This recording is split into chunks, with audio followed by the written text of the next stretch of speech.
गुरुवारी रात्री 8 वाजता नागपूरवरून पिठापुरमला जायचा प्लॅन ठरला. फ्रायडे इव्हनिंगला तर निघायचं होतं आणि इतक्या कमी वेळात ट्रेनचं बुकिंग मिळणं म्हणजे जवळपास इम्पॉसिबल. सो आम्ही नागपूरवरून हैदराबादची स्टार एअरची फ्लाइट बुक केली. चेक इन झाल्यानंतर मुलांनी खाऊ पाहिजे असा हट्ट धरला. आता कितीही खायचं सोबत असलं तरी मुलांना बाहेरचं हवंच असतं हे पालकांना वेगळं सांगायला नको.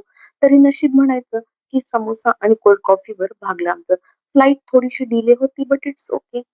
त्यानंतर त्यांनी आम्हाला बसने फ्लाइटपर्यंत पोहोचवलं. माझ्या मुलाची 3री फ्लाइट जर्नी होती त्यामुळे तो प्रचंड एक्साइटेड होता. कारण ही लक्षात राहील अशी पहिलीच फ्लाइट जर्नी त्याची.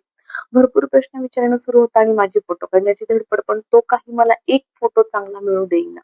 शेवटी हा जो मी त्याच्यासोबत एक फोटो काढला आहे तोच कसाबसा काढून घेतला. फ्लाइटमध्ये साहेबांचे नखरे चालू होते ते वेगळेच. शेवटी नांदेडला एक स्टॉप घेऊन आमची फ्लाइट पोहोचली हैदराबादला. तिथे आम्ही स्टे केला आणि आम्ही दुसऱ्या दिवशी सकाळी वंदे भारत एक्सप्रेस पकडली. नेक्स्ट व्लॉग लवकरच लाईक, कमेंट, शेअर आणि सबस्क्राईब करायला विसरू नका. Bye bye.